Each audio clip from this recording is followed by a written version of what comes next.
Update यह है कि एक की इसमें मौत भी हो चुकी है। बहरहाल खबरों में आगे बढ़ते हैं। जयपुर से बड़ी खबर आ रही है।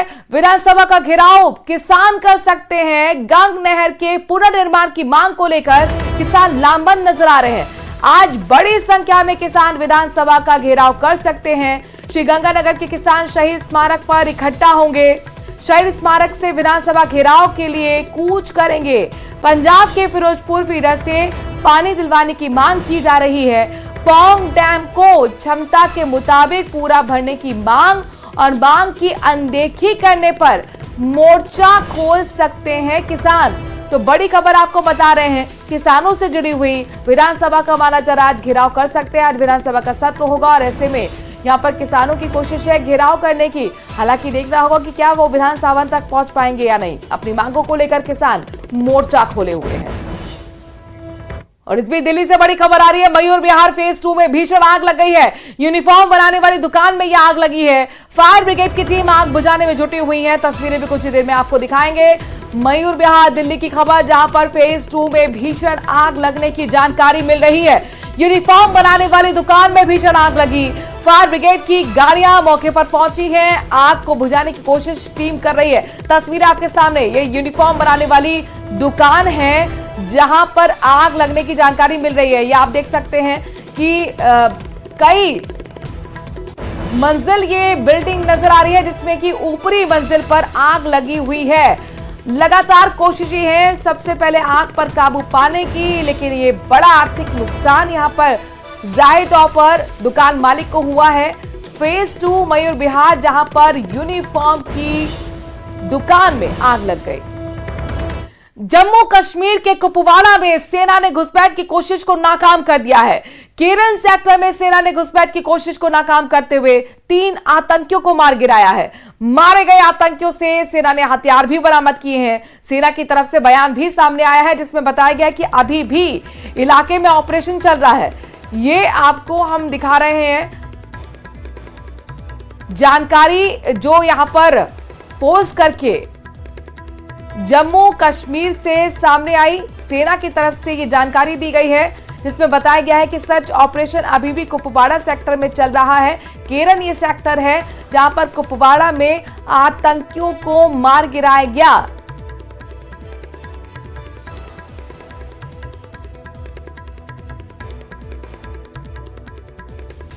रविवार को आतंकी जम्मू कश्मीर के कुपवाड़ा में सीमा पार से घुसपैठ की कोशिश कर रहे थे। सेना ने आतंकियों की घुसपैठ की इस कोशिश को नाकाम कर दिया और केरन सेक्टर में 3 आतंकियों को मार गिराया। मारे गए आतंकियों से सुरक्षा बल ने बड़ी मात्रा में हथियार भी बरामद किए। सेना ने आतंकियों से मुठभेड़ के बाद इस ऑपरेशन के बारे में जानकारी भी दी। सेना के चिनार कॉर्प्स ने सोशल मीडिया एक्स पर इसकी जानकारी भी दी और बताया कि केरन सेक्टर में ऑपरेशन धनुष 2 के तहत 3 आतंकियों को मार गिराया गया है। सेना की तरफ से बयान जारी करके बताया गया है कि आतंकियों से हथियार और युद्ध के सामान बरामद हुए हैं। पाकिस्तान और उसकी खुफिया एजेंसियां लगातार इस ताक में रहती हैं कि घाटी में हालात सामान्य न हों और इसी वजह से वो सीमा पार से आतंकियों की घुसपैठ करवाती है। हालांकि भारतीय सेना और सुरक्षा बल उनकी हर कोशिश का मुंह तोड़ जवाब दे रही है। प्रधानमंत्री नरेंद्र मोदी ने एक बार फिर से इतिहास रच दिया है। उनके नाम एक और उपलब्धि दर्ज हुई है। सोशल मीडिया प्लेटफॉर्म एक्स पर पीएम मोदी के 100 मिलियन यानी कि 10 करोड़ से ज्यादा के फॉलोअर्स हो गए हैं। इसके साथ ही वो सबसे ज्यादा फॉलो किए जाने वाले ग्लोबल लीडर बन गए। इस उपलब्धि पर पीएम ने खुशी जाहिर की है। साथ ही पीएम मोदी को केंद्रीय गृह मंत्री अमित शाह, विदेश मंत्री एस जयशंकर और जेपी नड्डा ने दुनिया के सबसे लोकप्रिय नेता बनने पर बधाई दी है।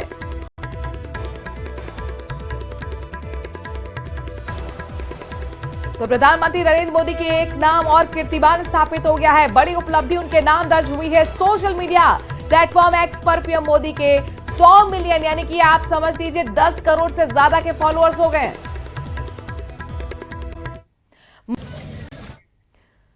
गुजरात में चांदीपुरा नाम से एक नए वायरस से 2 दिन के अंदर 5 बच्चों की मौत हो गई है। ये वायरस गुजरात के साबरकांठा और अरावली जिले में मिले हैं, जिसके बाद बच्चों में मिले वायरस के सैंपल पुणे भेज दिए गए हैं। वहीं इस बात के अब सामने आने के बाद लोगों के बीच हड़कंप मचा हुआ है। कोरोना के बाद गुजरात में नए वायरस की एंट्री से हड़कंप मच गया। चांदीपुरा नाम के इस नए वायरस से गुजरात में 2 दिन में 5 बच्चों की जान चली गई। बच्चों की मौत साबरकांठा सिविल अस्पताल में हुई। ये वायरस गुजरात के साबरकांठा और अरावली जिलों में पाए गए हैं। नए वायरस के मिलने के बाद स्वास्थ्य विभाग एक्टिव हो गया है और बच्चों में मिले सैंपल की जाँच के लिए पुणे के लैब में भेजे गए हैं। बताया गया कि इस वायरस से संक्रमित बच्चों के दिमाग में सूजन पाई गई है। फिलहाल बच्चों पर इस वायरस ने कैसे असर दिखाया, इसके लिए बच्चों में मिले वायरस के 6 सैंपल पुणे भेजे गए हैं। बताया जा रहा है कि इस वायरस की रोकथाम के लिए स्वास्थ्य विभाग ने बैठक भी की है और अब पुणे भेजे गए सैंपल की रिपोर्ट का इंतजार किया जा रहा है। वहीं साबरकांठा और अरावली जिले में इस वायरस को लेकर सर्वे भी किया जा रहा है। इस बीच पश्चिम बंगाल के उत्तर 24 परगना में ट्रेन की कार से टक्कर हो गई। खरदा रेलवे स्टेशन पर हजारदुआरी एक्सप्रेस से 2 कार से टकरा गई। इस हादसे में कार में सवार लोग बाल बाल बच गए। चश्मदीदों के मुताबिक रेलवे क्रॉसिंग का फाटक बंद होते समय ये 2 कार सवार तेजी से रेलवे लाइन की तरफ बढ़ गए। इस दौरान दोनों कार रेलवे लाइन और फाटक के बीच में फंस गईं, जिसके बाद ट्रेन आ गई और दोनों कारों को टक्कर मारते हुए आगे निकल गई।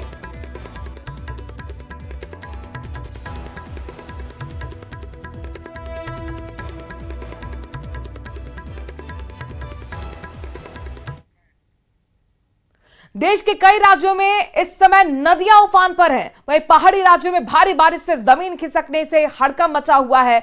यानी देश के कई हिस्सों में मानसून कहर बनकर टूट रहा है।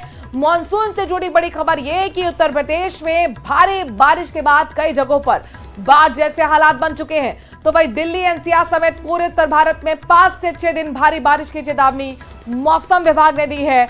जबकि उत्तराखंड जैसे पहाड़ी राज्यों में भारी बारिश के चलते लैंडस्लाइड का खतरा मंडरा रहा है।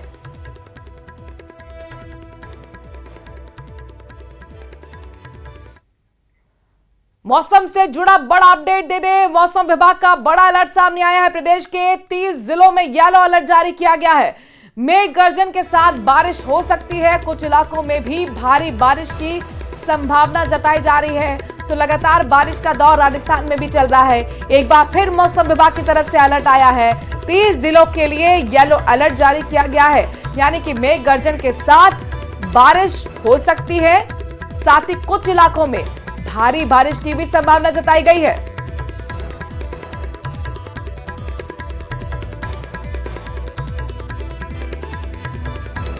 तो मौसम विभाग ने बड़ा अपडेट, मौसम से जुड़ा हुआ अलर्ट जारी करते हुए बताया है कि 30 जिले राजस्थान के जहां पर मेघ गर्जन यानी कि बादल गरजेंगे और इसके साथ ही बारिश होगी। साथ ही कुछ इलाकों में भारी बारिश की चेतावनी जाहिर की गई है। आपने दर्शकों को बता दें कि लगातार मॉनसून एक्टिव है राजस्थान के अंदर। ये तस्वीरें आपको अलग अलग जगह की दिखा रहे हैं। टोंक की तस्वीर है जहां पर देखिए किस तरीके से वाहन भी बहते हुए नजर आए। नदी नाले उफान पर है और ऐसे में शहर भर में पानी भरा हुआ है। हरिद्वार में एक बड़े हादसे की जानकारी मिली है। उत्तर प्रदेश परिवहन की बस बेकाबू होकर पुल से नीचे गिर गई। मुरादाबाद डिपो की इस बस में 40 यात्री सवार थे। इस हादसे में कई यात्रियों को गंभीर चोटें आईं, जबकि हादसे के बाद लोगों ने बस के दरवाजे और खिड़कियों से कूदकर अपनी जान बचाई।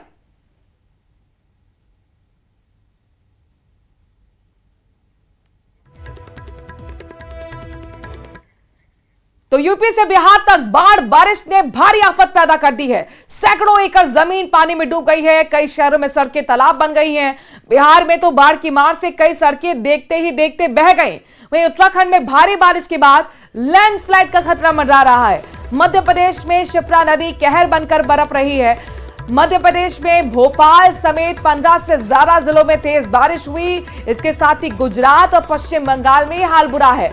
गुजरात के कई जिलों में भारी बारिश के अलर्ट के साथ साथ बाढ़ जैसे हालात बने हुए हैं। वहीं पश्चिम बंगाल में भी कई जिलों में बाढ़ का प्रकोप है।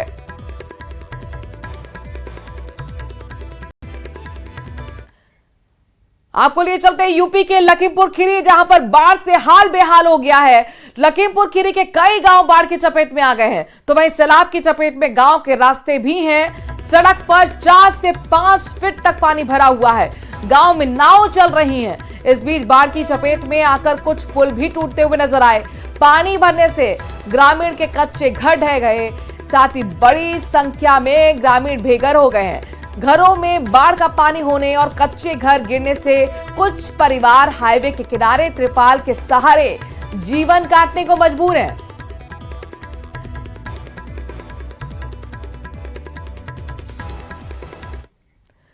मैदानी इलाके में बाढ़ ने कोराम तो मचाया ही है, तो वहीं पहाड़ी इलाकों में लैंडस्लाइड से हड़कंप मचा हुआ है। उत्तराखंड के पिथौरागढ़ में भी बारिश की वजह से हाहाकार मचा हुआ है। बारिश की वजह से आई बाढ़ में धारचूला तहसील में तीजम और वतन को जोड़ने वाला कच्चा पुल बह गया, जिसके बाद लोगों को अपनी जिंदगी दांव पर लगाकर आवाजाही करने के लिए देखिए किस तरीके से मजबूर होना पड़ रहा है। इस इलाके में 18 परिवार रहते हैं। पुल बहने के बाद ये लोग अपनी जरूरत का सामान रस्सी के सहारे आर पार पुल करते हुए नजर आ रहे हैं। तेज नदी के ऊपर रस्सियों की मदद से भले ये लोग आवाजाही कर रहे हो, लेकिन ये सफर कभी भी किसी की भी जिंदगी पर भारी पड़ सकता है।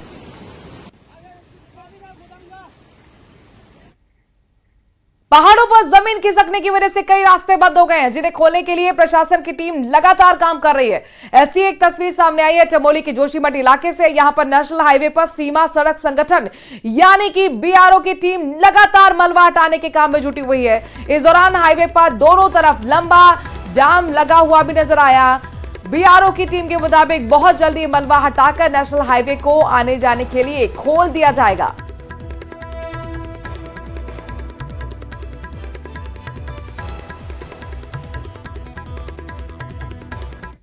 वहीं महाराष्ट्र के कई जिलों में भी भारी बारिश के बाद बाढ़ जैसे हालात हो गए हैं। रत्नागिरी के चिपलून में भारी बारिश के बाद सैकड़ों पर सैलाब नजर आया।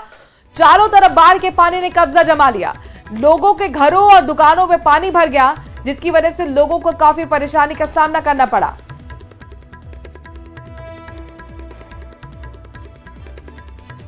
महाराष्ट्र के पुणे में भी भारी बारिश का कहर देखने को मिला है। पुणे में बोरघाट के पास मुंबई पुणे एक्सप्रेसवे पर पानी भर गया है, जिसके चलते एक्सप्रेसवे पर गाड़ियां डूबकर जाती हुई नजर आई हैं। तो पुणे में भी भारी बारिश का कहर, मुंबई पुणे एक्सप्रेसवे पर पानी भर गया। एक्सप्रेसवे पर गाड़ियां आप देख सकते हैं डूबती हुई नजर आ रही हैं, और इस दरिया भरे पानी में वाहन किस तरीके से रेंग रहे हैं, तस्वीरें आपके सामने महाराष्ट्र के पुणे की।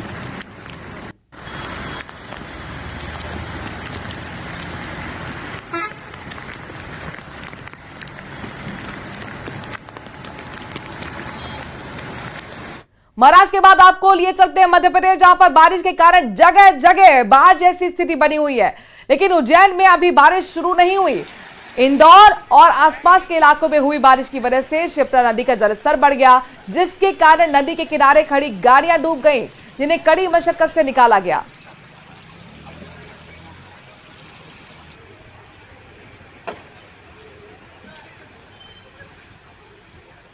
तो शिप्रा नदी का जलस्तर बढ़ने से इलाके जो आसपास के हैं वहां पर देखिए किस तरीके से हाल बेहाल हो चुका है। उज्जैन में बारिश नहीं हुई है, लेकिन शिप्रा नदी का जलस्तर बढ़ने से वहां पर पानी आ गया।